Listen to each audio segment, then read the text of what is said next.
Selamat datang kembali di channel Football New, channel yang senantiasa membahas tentang update-update terbaru tentang Timnas Indonesia.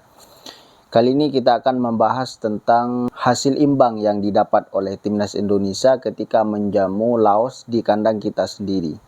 Pertandingan ini meskipun hasilnya imbang 3-3, tapi perasaan kita merasa kalah, teman-teman. Benar, ini adalah pertandingan seri serasa kalah. Kenapa kok seperti itu? Karena jelas lawannya itu adalah Laos. Tanpa meremehkan Laos, biasanya timnas Laos itu ketika ketemu dengan timnas Indonesia, di samping kita menang, juga kita mencetak banyak gol ke gawang mereka dan sedikit kebobolan di gawang kita sendiri. Beda dengan tadi malam, teman-teman. Tadi malam itu kita kebobolan 3 gol. 2 gol di babak pertama dan 1 gol di babak kedua. Meskipun andaikan kita menang dengan 5-3 atau 4-3, 3 gol kebobolan melawan Laos itu adalah PR tersendiri, teman-teman. Kenapa? Karena tidak bisa dipungkiri, Laos bukan levelnya timnas Indonesia. Artinya level kita jauh di atas Laos secara di atas kertas, teman-teman. Jadi ketika kita kebobolan 3 gol, entah kita mencetak berapa gol pun, itu tetap menjadi PR tersendiri, teman-teman.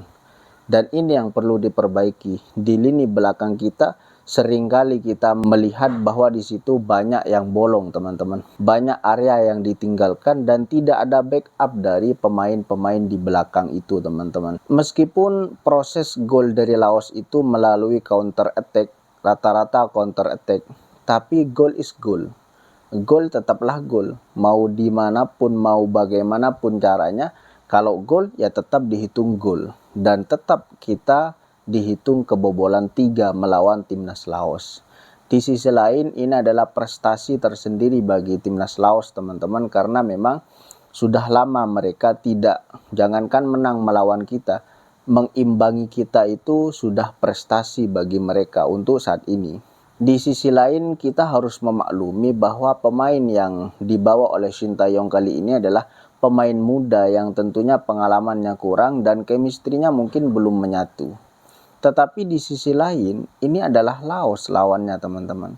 Oke, kalau misalkan kita melawan Vietnam atau bahkan Thailand, kita kalah dengan skuad yang ada, mungkin kita bisa memaklumi. Tetapi dengan hasil imbang yang didapat oleh timnas Indonesia melawan Laos di kandang kita sendiri, itu sepertinya tidak wajar, teman-teman. Meskipun skuadnya tidak full, kita tahu sama-sama itu, tetapi Laos itu sudah bukan tim yang kita anggap harus bagaimana melawan Laos, tetapi kita anggap mau berapa gol yang kita sarankan ke gawang mereka. Harusnya seperti itu. Namun yang terjadi tadi malam itu, teman-teman, secara mengejutkan kita ditahan imbang oleh timnas Laos dengan skor 3-3. Dan mirisnya lagi, teman-teman, yang mencetak gol itu tidak ada satupun yang dari striker.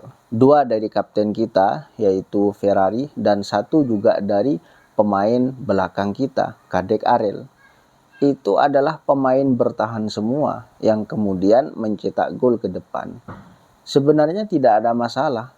Pemain manapun yang mencetak gol, kalau bisa mencetak gol ya nggak ada masalah. Tetapi yang tetap menjadi PR adalah pemain depan kita ngapain seperti itu. Pemain depan kita di depan gawang bukan tidak ada peluang. Dan peluangnya cukup banyak dan cukup terbuka. Tetapi lagi-lagi ketajaman finishing kita itu dipertanyakan. Apalagi melawan Laos, tak ada satupun striker yang dapat mencetak gol ke gawang Laos. Dan ini masih Laos. Kedepannya kita akan menghadapi Vietnam. Bagaimana kalau misalkan Vietnam itu mencetak 3 gol ke gawang kita? Apakah juga kita bisa mencetak 3 gol juga ke gawang mereka? Atau bahkan 4 gol? Saya rasa kalau misalkan striker di depan belum bisa tajam, belum bisa mencetak gol, ini sangat sulit, teman-teman. Tidak bisa kita mengharapkan pemain belakang terus yang mencetak gol. Tidak bisa kita hanya mengharapkan lemparan ke dalam dari Arhan.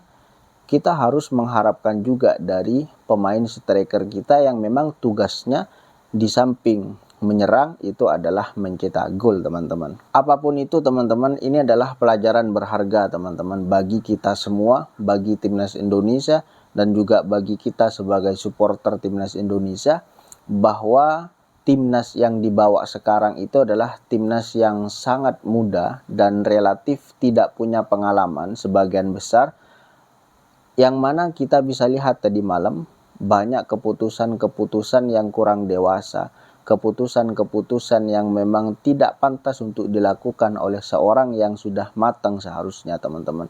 Seperti halnya kartu merah yang didapat oleh Marcelino, dan Marcelino di pertandingan selanjutnya tidak akan memperkuat timnas Indonesia karena ada hukuman kartu merah. Dan yang akan kita hadapi pertandingan selanjutnya tak lain adalah timnas Vietnam yang kemarin membantai timnas Laos dengan 4-1. Skor 4-1 ini bukan skor yang diciptakan melalui gol bunuh diri, gol jatuh dari langit, bukan. Tetapi mereka bermain dan mencetak gol melawan Laos.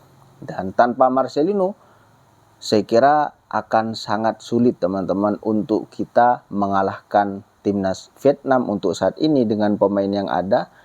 Sangat sulit menurut saya, teman-teman, apalagi kita bermain di kandang mereka, di kandang Vietnam.